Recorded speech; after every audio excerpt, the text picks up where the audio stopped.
Sobat Matematika, kembali lagi bersama saya.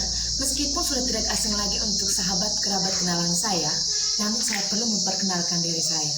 Nama saya Veronica Neo.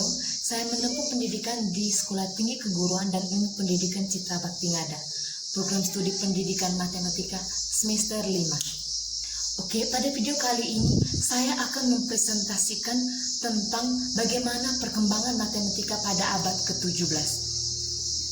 Oke, sebagai pencinta matematika, kita perlu mengetahui bagaimana perkembangan matematika dari abad ke abad. Teman-teman pasti penasaran kan bagaimana perkembangan matematika pada abad ke-17?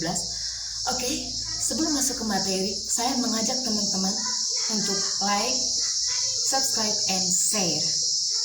Oke, langsung saja masuk ke materinya.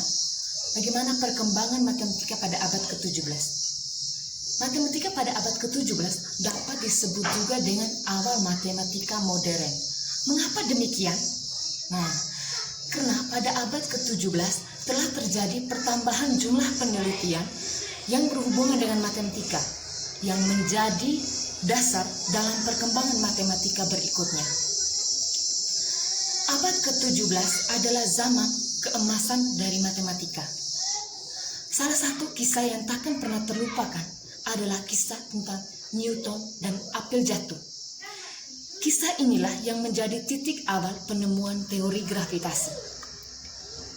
Namun sebelum pada abad ke-17, perkembangan ilmu matematika tidak mengalami kemajuan. Sedangkan baru pada abad ke-17 inilah matematika mulai berkembang dengan pesat. Abad ke-17 merupakan abad yang terkemuka dalam perkembangan sejarah matematika. Jadi tidak diragukan lagi bahwa pada abad ke-17 situasi politik, ekonomi, dan sosial telah pula berkembang dengan pesat.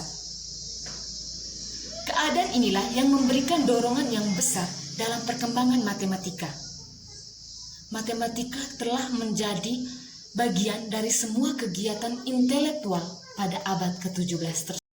Berbicara tentang bagaimana perkembangan matematika pada abad ke-17, tentu kita harus mengetahui dan mengenal siapa-siapa saja sih yang menjadi ahli matematika pada zaman tersebut dan bagaimana apa saja penemuan-penemuan mereka pada zaman tersebut.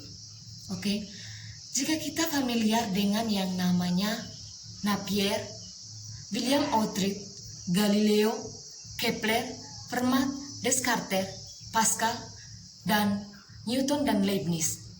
Mereka ini adalah ahli yang nama-namanya sudah tidak asing lagi untuk kita ketahui. Karena apa? Karena karya-karya dan penemuan mereka yang begitu luar biasa, yang sangat dihargai dari zaman dahulu sampai sekarang. Tapi yang akan saya jelaskan di sini adalah penemuan-penemuan mereka pada abad ke-17. Yang pertama kita lihat sama-sama Kepler. Kepler adalah ahli matematika yang mengemukakan pengumuman mengenai logaritma. Yang kedua, William Outred. William Outred adalah ahli matematika pada abad ke-17 yang menemukan dan menetapkan tentang notasi-notasi aljabar. Kemudian yang ketiga, Galileo. Galileo adalah ahli yang menemukan tentang bagaimana ilmu mekanika. Kemudian yang berikut Kepler. Kepler adalah ahli yang mengemukakan tentang bagaimana hukum-hukum pergerakan planet. Yang kelima Pascal. Pascal adalah ahli yang membuka lembaran baru dalam geometri. Yang berikut Fermat. Fermat adalah ahli yang meletakkan dasar-dasar teori bilangan yang lebih modern. Kemudian Descartes. Descartes adalah ahli matematika yang menghantarkan geometri analitik yang lebih modern. Nah, pada akhir abad ke-17, kreasi kalkulus telah diberikan oleh Newton dan Leibniz. Oke, dari materi tersebut, untuk mempersingkat, maka saya mengambil kesimpulan. Kesimpulannya yaitu matematika pada abad ke-17 dapat disebut juga dengan awal matematika modern. perkembangan matematika pada abad ke-17 sangat berkembang dengan pesat, sehingga pada abad ke-17 dapat disebut juga dengan zaman di mana keemasan matematika. Kemudian ada ahli-ahli dalam penemuan pada abad ke-17 tersebut. Ahli-ahli tersebut yakni Napier, William Outred, Galileo, Kepler,